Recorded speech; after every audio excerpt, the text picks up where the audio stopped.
자, 이번 해설에서는 생물학계의 지도를 완전히 새롭게 그려나가고 있는 정말 엄청나고 흥미로운 프로젝트 하나를 파헤쳐볼까 합니다. 오스트리아의 알프스 하면 보통 엽서에나 나올 법한 눈 덮인 웅장한 산맥부터 떠올리시죠? 하지만 그 이면에는요, 우리가 상상조차 못했던 거대한 미시세계가 숨어 있습니다. 오늘 우리는 오스트리아에서 수천 종의 나비와 나방의 비밀을 유전자로 싹 다 밝혀낸 아주 거대한 카탈로그화 작업의 현장으로 들어가 보겠습니다. 오늘 다룰 내용들입니다. 먼저 1장, 숨겨진 자연의 비밀부터 시작해서요. 2장, DNA 바코드가 대체 뭔지 알아보고 3장, 오스트리아의 거대한 프로젝트 4장, 유전자가 밝혀낸 새로운 발견들 그리고 마지막으로 5장, 생물 다양성 보존의 미래까지 빠르게 한번 짚어보겠습니다. 바로 시작해볼까요? 첫 번째 파트, 숨겨진 자연의 비밀입니다. 오스트리아는 알프스 산맥부터 드넓은 평원까지 정말 다양한 환경을 품고 있는 곳이죠. 놀랍게도 이 나라에만 무려 500개에 달하는 다양한 서식지가 존재합니다. 말 그대로 수천 종의 곤충들에게 완벽한 보금자리가 되어주고 있는 셈이에요. 특히 나비와 나방 같은 인시류를 보면 오스트리아는 그야말로 생물 다양성의 핫스팟입니다. 이 지역에 서식하는 나비와 나방만 무려 4,200종이 넘거든요. 정말 엄청난 숫자죠? 그런데 이게 과학자들에게는 사실 엄청난 골칫거리이자 도전 과제이기도 합니다. 이 수많은 종들을 눈으로만 보고 일일이 구별한다는 건 솔직히 말해서 거의 불가능에 가깝거든요. 자, 그럼 여기서 아주 근본적인 질문이 하나 생깁니다. 겉보기에는 진짜 완벽하게 똑같이 생긴 저 수많은 종들을 과학자들은 대체 어떻게 정확히 구별해낼까요? 날개무늬나 형태를 돋보기로 들여다보는 기존의 시각적인 방식으로는 한계가 너무나 명확하잖아요.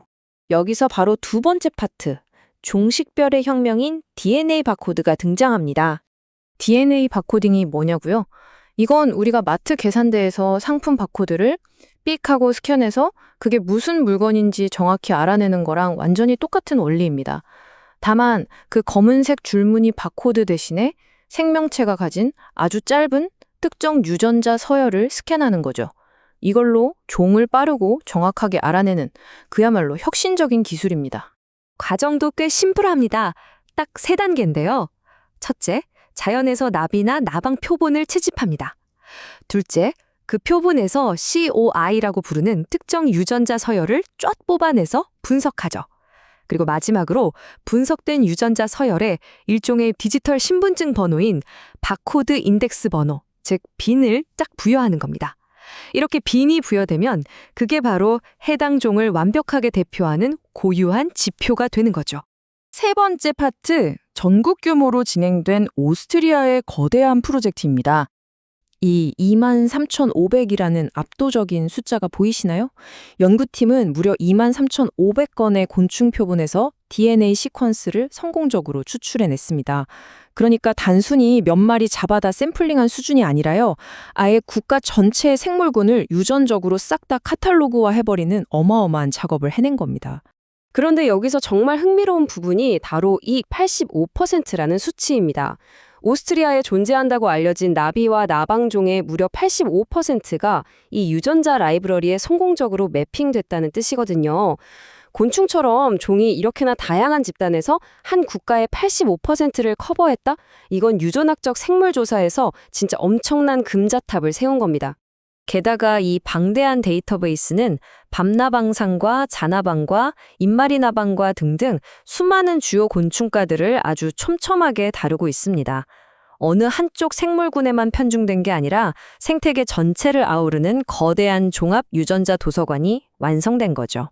자, 이제 진짜 흥미진진한 네 번째 파트, 유전자가 밝혀낸 새로운 발견입니다. 일종의 반전이 기다리고 있죠. 나란히 있는 이 두 마리의 나방을 한번 자세히 보실래요? 날개 무늬, 크기, 색깔까지 정말 쌍둥이처럼 완벽하게 똑같아 보이죠? 최고의 전문가들이 현미경을 들이대고 봐도 시각적으로는 구별이 불가능합니다. 하지만 여기에 유전자 바코드를 적용하면 이야기가 180도 달라집니다. 생물학에서는 이런 걸 은닉 다양성이라고 부릅니다. 겉모습은 복사기에서 찍어낸 것처럼 똑같은데 유전적으로는 완전히 다른 2개 이상의 독립된 종이라는 거죠. 자연이 우리 눈을 속이고 교묘하게 숨겨놨던 진짜 생물 다양성을 유전학이라는 강력한 렌즈를 통해서 드디어 볼 수 있게 된 겁니다. 이 바코드 도서관을 쭉 분석해보니까 결과가 어땠을까요? 기존에는 그냥 같은 종이겠거니 했던 244종에서 아주 명확한 유전적 분리가 발견됐습니다. 게다가 지금까지 그 어떤 생물학자도 이름을 붙여주지 못했던 완전히 새롭고 고유한 유전적 계통이 무려 40개나 튀어나왔어요. 우리가 그동안 정답이라고 믿었던 시각적 카탈로그가 얼마나 불완전했는지 확실히 증명된 셈이죠. 그래서 가장 중요한 핵심은 이겁니다. 무려 90종이 오스트리아 생물 목록에 새롭게 추가되었고요. 그중 17종은 학계에 단 한 번도 보고된 적이 없는 그야말로 완전한 신규 발견이었습니다. 오스트리아 야생생물에 대한 공식 체크리스트가 이 유전자 데이터 하나 때문에 말 그대로 통째로 다시 쓰이게 된 겁니다. 대단하지 않나요? 마지막 5번째 파트, 생물 다양성 보존의 미래입니다.